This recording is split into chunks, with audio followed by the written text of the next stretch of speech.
नमस्कार। हमारा संविधान के इस वीडियो में आपका बहुत बहुत स्वागत है। आज के इस वीडियो में हम हमारी चर्चा directive principles of state policy पर जो हो रही है उसी चर्चा को आगे बढ़ाएंगे और दो बहुत महत्वपूर्ण अनुच्छेद या आर्टिकल्स को डिस्कस करेंगे।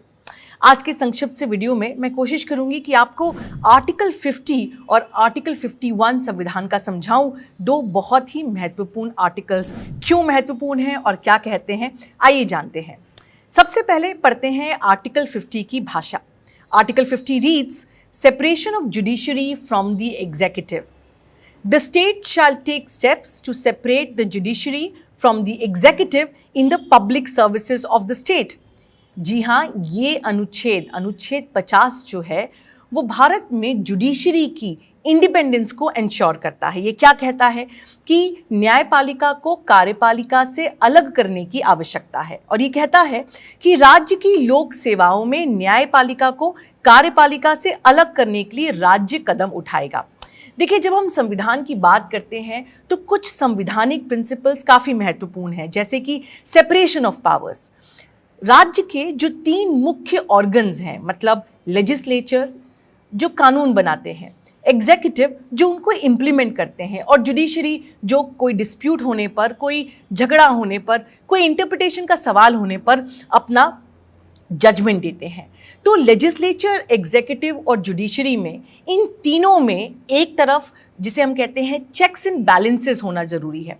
चेक्स एंड बैलेंसेस मतलब कि ये तीनों ऑर्गन्स जो हैं ये एक दूसरे के पावर्स पे कहीं ना कहीं एक प्रकार से लिमिटेशन हो, इस बात को सुनिश्चित करेंगे। मतलब ये तीनों आज़ाद नहीं है। तो यदि लेजिस्लेचर चाहे कि हम कोई भी कानून बना दें तो वो नहीं बना सकते, क्योंकि जुडिशरी जो है वो उनके पावर पर एक प्रकार से अंकुश लगा सकती है, एक प्रकार से चेक लगा सकती है।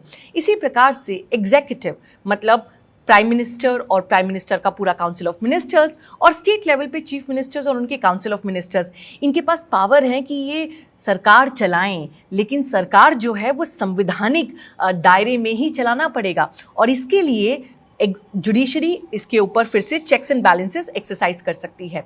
उसी प्रकार से जुडिशरी को लेके कोई कानून जो है उस पर लेजिस्लेचर अपना अधिकार रखती तो है, लेकिन उसको कानून को बनाते समय भी ये ध्यान रखना पड़ेगा कि संविधान के दायरे के बाहर नहीं हो।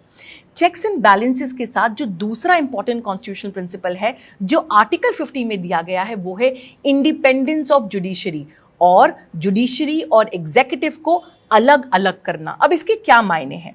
देखिए, पहली चीज Nixon Joseph versus Union of India AIR 1998 Kerala high court का जजमेंट है, पेज नंबर 385। उसमें हाईकोर्ट ने एक बहुत महत्वपूर्ण बात कही आर्टिकल 50 को मद्देनजर रखते हुए। उन्होंने कहा, and I quote, the post retirement aspirations of the जजेस for personal career advancement may not be in consonance with और in the best interest of an independent judiciary.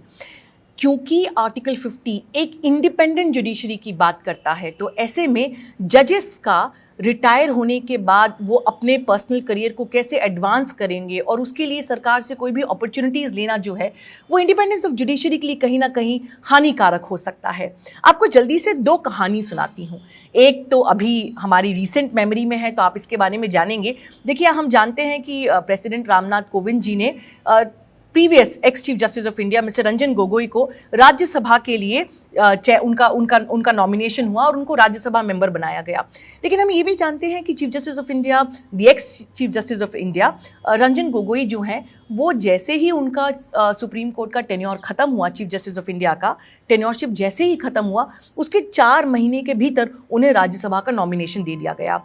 तो एक सवाल उठता है कि जब सुप्रीम कोर्ट के सबसे ऊंची पोजीशन से कोई व्यक्ति जब रिटायर होता है और उसके बहुत समय के अंतराल ना निकला है और उसके बहुत जल्दी जो है लोकसभा या राज्यसभा चले जाते हैं या गवर्नर बन जाते हैं, कोई भी सरकारी पोजीशन ले लेते हैं, तो कहीं ना कहीं क्या उनकी इंडिपेंडेंस पर सवाल उठता है। हम जानते हैं कि चीफ जस्टिस रंजन गोगोई के सामने जब वो सुप्रीम कोर्ट में थे उन्होंने काफ़ी सारे महत्वपूर्ण जजमेंट सुने, जैसे कि शबरीमला का जजमेंट उनके सामने था, आसाम NRC का जजमेंट उनके सामने था, रफाइल का जजमेंट उनके सामने था, अयोध्या के मामले पर भी उन्होंने सुनवाई करी। तो क्या एक कूलिंग ऑफ पीरियड होना चाहिए? मतलब जब हाईकोर्ट और सुप्रीम कोर्ट के जजेस रिटायर करें तो क्या एक ऐसा समय अवधि होना चाहिए कि जिसके पहले उन्हें कोई और सरकारी पोजीशन ना दी जाए। मैंने आपको कहा था कि एक और कहानी सुनाऊंगी। देखिए, आप याद करिएगा, जस्टिस मोहम्मद हिदायतुल्लाह, जस्टिस हिदायतुल्लाह जब 1970 के लगभग अपना लास्ट जजमेंट पे उनकी सुनवाई कर रहे थे, चीफ जस्टिस ऑफ इंडिया के बतौर, प्रीवी पर्सेस केस था, और उस समय ये बातचीत चली कि सरकार जो है कहीं ना कहीं या तो वर्ल्ड कोर्ट भेजना चाहती है या फिर उनको कोई और पोजीशन देना चाहती है, जैसे कि लोकपाल की, उनके रिटायर होने के बाद। लेकिन जस्टिस हिदायतुल्लाह ने ये बात साफ कर दी कि यदि मुझे इस प्रकार की कोई पोजीशंस ऑफर भी की जाती हैं तो मैं उनको नहीं लूँगा। और बहुत बाद जब वो इंडिया के वाइस प्रेसिडेंट बने तो ये जानना ज़रूरी है कि उनके रिटायर होने के 9 साल बाद जस्टिस हिदायतुल्लाह जो है वो भारत के वाइस प्रेसिडेंट बने। तो क्या एक कूलिंग ऑफ पीरियड होना चाहिए? अभी तक इस पर कोई कानून नहीं है, और सरकारें इस पर क्यों कानून नहीं ला रही हैं, इस पर मुझे लगता है कि साफ है कि कहीं ना कहीं जजेस को इन्फ्लुएंस किया जा सके सरकारी पोजीशन से, ये बात कहीं ना कहीं संविधान इसके अगेंस्ट में है, और संविधान कहता है कि इंडिपेंडेंस के लिए कानून जो है वो राज्य को बनाना चाहिए। एक और इम्पॉर्टेंट पॉइंट इस आर्टिकल के अंतर्गत, जब हम बात करते हैं इंडिपेंडेंस ऑफ जुडिशरी की, तो सबसे पहला सवाल आम लोगों के जहन में ये उठता है कि जजेस भारत में अपॉइंट कैसे होते हैं। और हमें पता है कि कलीजियम सिस्टम है। कलीजियम सिस्टम का मतलब कि भारत में जजेस जो हैं, जजेस का पैनल ही जजेस को अपॉइंट करता है।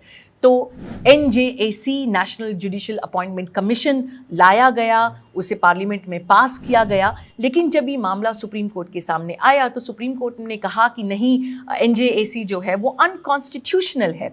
NJAC ये प्रपोज कर रहा था कि जजेस को अपॉइंट करें, इसके बजाय एक कमीशन होना चाहिए जिसमें अलग अलग लोग होंगे, जिसमें सरकार के जो union minister of law and justice हैं वो भी रहेंगे, और एक प्रकार का पैनल बनेगा। उसमें चीफ जस्टिस ऑफ इंडिया रहेंगे और सीनियर जजेस रहेंगे, लॉ मिनिस्टर रहेंगे, और उनके साथ 2 एमिनेंट पर्सन्स रहेंगे। ये एमिनेंट पर्सन्स कौन रहेंगे? ऐसे लोग जिनको प्राइम मिनिस्टर और लीडर ऑफ ऑपोजिशन, ये सब लोग मिलकर वो 2 एमिनेंट पर्सन्स कौन होंगे पैनल पे, उसको डिसाइड करेंगे। लेकिन कुल मिला के जजेस ही जजेस को अपॉइंट ना करें और उसके लिए एक पूरा कमीशन हो, उसके लिए एक पूरी प्रोसेस हो, ये थी NJAC की मंशा। लेकिन सुप्रीम कोर्ट ने कहा कि नहीं, ये अनकॉन्स्टिट्यूशनल है और ये कहीं ना कहीं इंडिपेंडेंस ऑफ जुडिशरी के साथ छेड़छाड़ करेगा। खैर, इसमें काफ़ी इंपॉर्टेंट डिसेंटिंग जजमेंट आया जस्टिस चलमेश्वर के द्वारा, और उन्होंने अपना अलग एक इस पर मत रखा। तो NJAC जो है ये काफ़ी इंपॉर्टेंट और इसे कहा जाए कंट्रोवर्शियल मुद्दा है। लेकिन आर्टिकल 50 समझना ज़रूरी है कि पूरा डिबेट कि NJAC हो या कोलेजियन सिस्टम हो, भारत में जजेस कैसे अपॉइंट किए जाएं, इन सब के मद्देनज़र जो एक प्रिंसिपल ध्यान में रखना है, जी हाँ, वो ये कि आर्टिकल 50 में साफ कहा गया है कि ऐसी कोई भी प्रोसेस जो जजेस की इंडिपेंडेंस के साथ, जुडिशरी की इंडिपेंडेंस के साथ जिसे कहा जाए छेड़छाड़ करती है, वो असंवैधानिक होगी। अब देखते हैं जल्दी से आज के लिए दूसरा article, article 51। Article 51 reads, and I quote, promotion of international peace and security, मतलब अंतर्राष्ट्रीय शांति और सुरक्षा को बढ़ावा देने के लिए अनुच्छेद क्या कहता है? The state shall endeavour to, मतलब राज्य प्रयास करेगा। क्या प्रयास करेगा? A, to promote international peace and security, अंतर्राष्ट्रीय शांति और सुरक्षा को बढ़ावा देने की। दूसरा, to maintain just and honourable relations between nations, मतलब राष्ट्रों के बीच न्याय संगत और सम्मानजनक संबंध बनाए रखने की कोशिश राज्य करेगा। सी, और ये बहुत महत्वपूर्ण है, foster respect for international law and treaty obligations in the dealings of organized people with one another, मतलब लोगों के व्यवहारों को एक तरह से रेगुलेट करने के लिए जो अंतर्राष्ट्रीय कानून हैं और भारत जो अंतर्राष्ट्रीय संधियों पर सिग्नेचर करता है, उन सभी को कहीं ना कहीं भारत के कानून का हिस्सा माना जाएगा। D, to encourage settlement of disputes by arbitration, मतलब मध्यस्थता द्वारा अंतर्राष्ट्रीय विवादों को निपटाने के लिए प्रोत्साहन दिया जाएगा। इसकी मूल जो जिसे कहा जाए इंटेंशन है वो ये है कि भारत एक राज्य बाकी राज्यों के साथ एक इंटरनेशनल लॉ और उसकी व्यवस्था करता है, तो ऐसे में राज्यों के बीच में पीसफुल तरीके से डिस्प्यूट्स को सेटल किया जा सके, ये बहुत इम्पॉर्टेंट है। और आर्टिकल 51 ही वो प्रोविजन है जो पब्लिक इंटरनेशनल लॉ को, पब्लिक इंटरनेशनल लॉ मतलब वो कानून जो अलग अलग देशों के परस्पर संबंधों को रेगुलेट करता है, उसको भारत के कानून का पार्ट बनाता है। इसको एक जजमेंट के माध्यम से समझाने की कोशिश करती हूँ। People's Union for Civil Liberties versus Union of India, AIR 1997, Supreme Court, page number 568। देखिए, ये टेलीफोन टैपिंग को लेके सवाल था कि उस समय पुट्टुस्वामी जजमेंट नहीं आया था, ये 1997 का है। हमें पता है पुट्टुस्वामी जजमेंट जो राइट टू प्रिवेसी को एक संवैधानिक अधिकार बनाता है, ये काफ़ी बाद में आया। तो People's Union for Civil Liberties versus Union of India में सवाल था कि क्या टेलीफोन टैपिंग जो है वो हमारे संवैधानिक अधिकार के अगेंस्ट में है, कि विरुद्ध में है, और क्या राइट टू प्रिवेसी भारत के संविधान में दिया गया है। तो जो इम्पॉर्टेंट बात है इस अनुच्छेद के डिस्कशन में, और मैं इस केस का हवाला क्यों दे रही हूँ, क्योंकि इसमें सुप्रीम कोर्ट ने अलग अलग इंटरनेशनल लॉज, डिक्लेरेशंस, कन्वेंशंस को साइट किया, जैसे कि article 17 of International Covenant on Civil and Political Rights 1966 और article 12 of Universal Declaration of Human Rights 1948। International Covenant on Civil and Political Rights एक प्रकार से एक चार्टर है जिसमें दुनिया भर के देश इकट्ठे आए और उन्होंने कहा कि कोई भी व्यक्ति किसी भी देश में क्यों नहीं रह रहा है, उसके कुछ सिविल एंड पॉलिटिकल राइट्स हैं, क्या क्या हैं, उसका पूरा एक डिक्लेरेशन बनाया गया। उसी प्रकार से universal Declaration of Human Rights 1948 का वो पहला इंटरनेशनल डॉक्यूमेंट है जब ये कहा गया कि there are certain human rights which are inalienable, कुछ मानव अधिकारों को लोगों से नहीं लिया जा सकता। Freedom of speech and expression, right to live and to live with dignity, आप कोई भी हो, किसी भी देश में क्यों ना रह रहे हो, लेकिन इन मानव अधिकारों से को आपसे छीना नहीं जा सकता। तो इनका हवाला देते हुए कोर्ट के सामने ये मुद्दा था टेलीफोन टैपिंग का, राइट टू प्रिवेसी का, लेकिन कोर्ट ने एक बात कही आर्टिकल 51 को मद्देनजर रखते हुए। उन्होंने कहा, और जल्दी से आपके सामने ये पैराग्राफ पढ़ती हूँ, international law today is not confined to regulating the relations between the state. अंतर्राष्ट्रीय कानून जो है वो आज राज्यों के बीच में संबंधों को रेगुलेट करने तक ही सीमित नहीं है। Today, matters of social concerns such as health, education, economics, apart from human rights, fall within the ambit of international regulations. मतलब आज मानव अधिकारों के अलावा स्वास्थ्य, शिक्षा, अर्थशास्त्र जैसे सामाजिक जो मुद्दे हैं उन पर भी अंतर्राष्ट्रीय नियम जो हैं वो लागू होते हैं।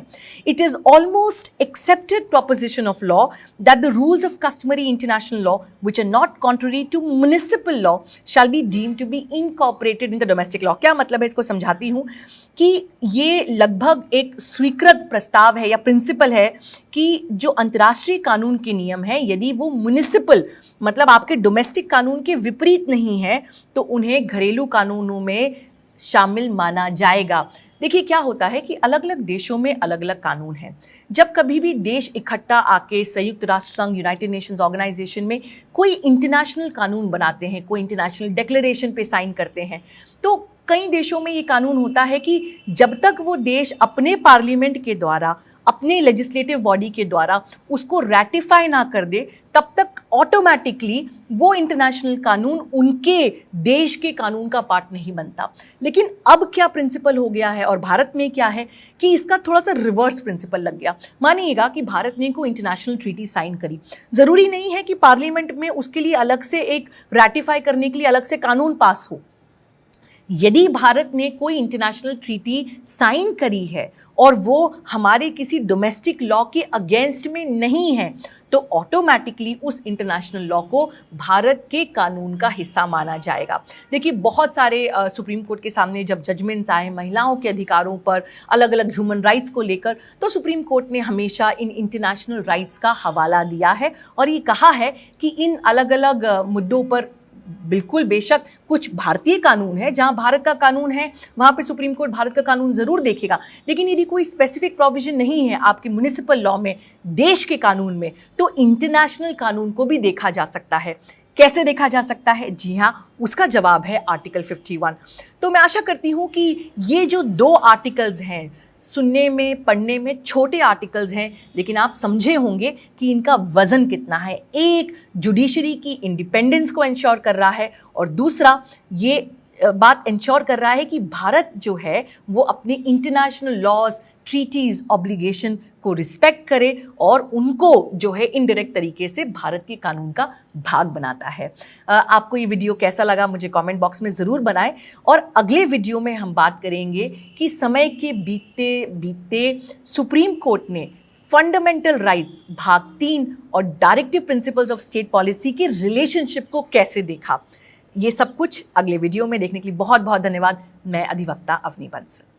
द वायर के और वीडियोस देखने के लिए सब्सक्राइब करें और बेल आइकन पर क्लिक करें। स्वतंत्र पत्रकारिता की आर्थिक मदद करने के लिए डिस्क्रिप्शन में दिए गए लिंक पर जाएं और अपनी राशि चुनें।